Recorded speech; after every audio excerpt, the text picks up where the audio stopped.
मोनसे खोन्थाखौ दिनै नोंथांमोननि मिडियानि गेजेरजों आं बुंनानै स्पष्ट बुंना होनो नागिरदों रायजो राजानि गेजेराव दिनै खाम्फा बरगयारिया जोंनि प्रमद बर' बिथांखौ आंखौबो मुं लादों आरो गुबुन गुबुन जोंनि दैदेनगिरिफोरखौबो मुं लादों जों बिटिआर सरकारालायनो बा प्रमद बर' बिथाङालायनो जोंनि पावार एन्ड फांसनखौ आसाम गभर्नमेन्टनो फानबाय नेभार बे बिदि नङा बिथांमोननि बुंनाय बायदि जों मावाखै बिथांमोना दिनै पलिटिकेल सालना खालामनानै बर'नि गेजेराव आखु माने बिभाजन खालामफिननो नागिरदों हिन्दु मुसलमान डिफारेन्स लाबोनो नागिरदों बर' मुसलमान कनफ्लिक्ट लाबोनो नागिरदों बेफोरनिफ्राय जों मिडिया नोंथांमोनखौ सांग्रां खालामनो थाखाय जों मेसेज होनो नागिरदों मानोना दिनै स्टेट लेभेलनि जाय 3rd ग्रेड 4th ग्रेडनि पस्टफोर दङ बे पस्टफोरनि इन्टारभिउ लादों बेवहाय बिटिआरनि मोनसेबो पस्ट खालिया बेवहाय हाबसना आरो मोनसे बाथ्राखौ जों बाखनायनांगोन हिमন্ত বিশ্ব শৰ্মাক আমি ধন্যবাদ জ্ঞাপন কৰিব লাগিব কিয়নো যোৱা 17 বছৰে বিপিএফৰ কালত বিপিএফनि समावहाय जोंनि बिटिआरनिफ्राय रावबो आसामाव साख्रि मोनैयाखैमोन इन्टारभिउ होनानै किन्तु हिमন্ত বিশ্ব शर्माया दिनै जोंनि बिटिआराव जेसेबां पस्ट खालि दङ बेखौ जमा दोननानै गावसिनि आसामनि पस्ट खालियावहाय बा पस्ट क्रिएशन खालामनायाव जोंनि बिटिआरनि गासैबो जाति जनगोष्ठीनि सेंग्रा सिख्लाफ्रा लाइमोनफोरा निबनुवाफोरा संस्थापन मोनथों होननानै दिनै इन्टारभिउआव बाहागो लानो होदों हाजार लाख मानसिया दिनै इन्टारभिउ होदों आरो बिसोर गाबोन साख्रि मोननो थांगासिनो दङ किन्तु बिदि होननानै जों बे नङा जे जोंनि बिटिआराव थानाय 1100टा पस्ट खालिखौ जोङो आसामनो फानदों 11टा पस्ट खालिया जोंनि आखायावनो दङ आरो बेखौ जोङो अक्ट'बर नभेम्बरनि गेजेरावहाय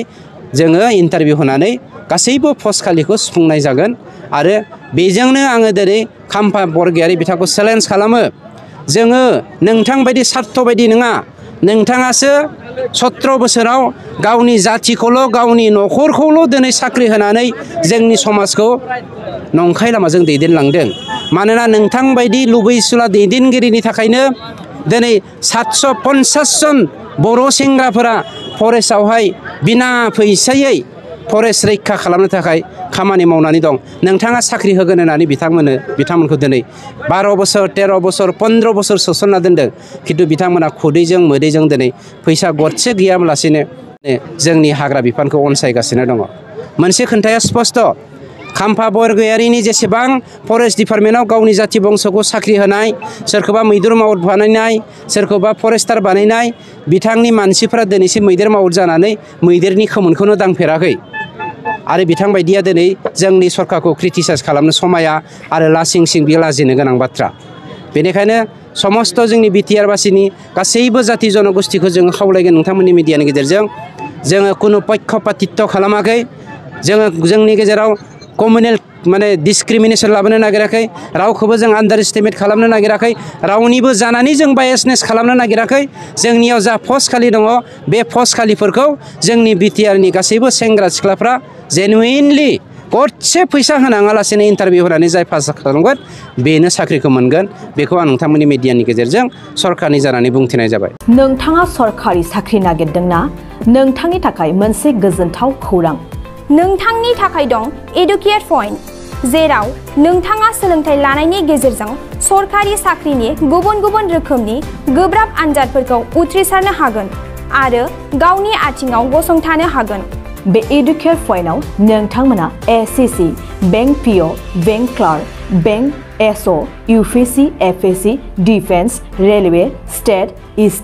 इन्सुरेन्स एएओ एडीओ एसिस्टेन्टजों लोगोसे स्टेट लेभेल जब आरो माखासे सरकारि साख्रिनि आनजादाव गोनांथि जानाय आयदाफोराव सोलोंथाइ लानो हागोन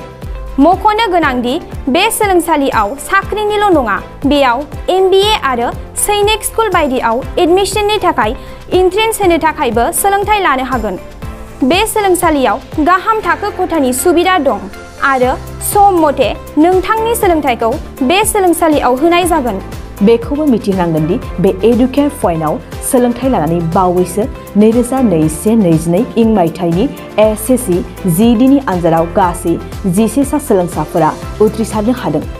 बारा नङा गासै 15,000 रांजोंनो नोंथाङा बे सोलोंसालियाव 6 दानसिम सोलोंथाइखौ लानो हागोन बे सोलोंसालिया क'क्राझार बरपेटा रड गलपारा आरो बङाइगावआवबो दं